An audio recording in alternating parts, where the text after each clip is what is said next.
नमस्कार, मी सुवर्णा दुसाने. आपण पाहताय दुपारच्या बातम्या. सगळ्यात आधी पाहूयात हेडलाईन्स.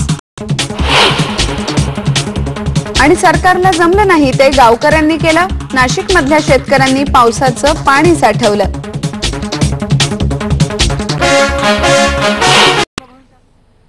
पाण्याचा प्रश्न आपल्या कित्येक गावांच्या पाचवीला पुजलेलाच. सरकारकडे याचना करत बसणं किंवा पुढाऱ्यांच्या कृपेची वाट पाहणं हाच एक पर्याय.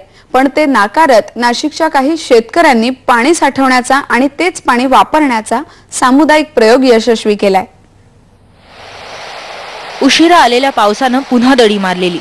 नदीचं पात्र केव्हा भरलं आणि केव्हा सुकलं कळलंच नाही. पण वडगावचे शंकरराव आव्हाड, दिनकर भगत, रामनाथ साळुंखे शांत बसले नाहीत. रात्रीत कामाला लागून त्यांनी गावचा पाट दुरुस्त केला. 100 वर्षापूर्वीचे ब्रिटिशकालीन बंधारे भरून घेतले. नदीला पाणी आल्यानंतर आम्ही परत त्याची देखभाल करू आणि त्याची राप रिपेअर करून परत आम्ही सुरू केला. आणि तो आज तागायत आम्ही सांभाळतोय, करतोय आणि ती करायची जिद्द ठेवली पाहिजे. याच्यामुळे आमचा फार मोठा फायदा होतो शेतीत. देव नदीच्या या पाण्यावर सिन्नरचं राजकारण खेळवलं जातं, पण शेतकऱ्यांपर्यंत पाणी कधी पोहोचतच नाही. पाण्याच्या राजकारणावर आतापर्यंत बऱ्याच निवडणुका लढल्या गेल्या, पण त्याला भुलून न जाता वडगावच्या गावकऱ्यांनी एक वेगळा आदर्श निर्माण केलाय. पाण्याचं महत्त्व आणि पाणी वाटपातली सामुदायिक जबाबदारी कळल्यामुळेच ते हे करू शकले. यासाठी पुढाकार घेतला युवा मित्र या सामाजिक संस्थेनं. संस्थेच्या कार्यकर्त्यांनी गावकऱ्यांशी संवाद साधत अडगळीत गेलेली ही पाणी वाटप व्यवस्था पुन्हा जिवंत केली.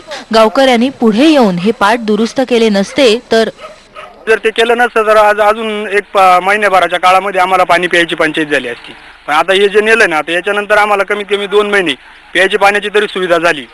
युवा मित्राचा पाठपुरावा आणि लोकांचा सहभाग. बघता बघता शिवारं हिरवी झालीत. पिवळी पडणारी पिकं वाचलीत. त्यांच्या अनुभवातून पंचक्रोशीतली गावंही जागी झालीत. भाटवडी, लोणारवाडी गावात कुदळी फावडी निघालीत. जुने पाट दुरुस्त होऊ लागलेत. शेकडो हेक्टर क्षेत्र ओलिताखाली आणलंय. जे सरकारला जमलं नाही, पुढाऱ्यांनी केलं नाही, ते लोकांनी करून दाखवलंय. व्हिडिओ जर्नलिस्ट हेमंत बागुलसह दीप्ती राऊत, IBN लोकमत, नाशिक.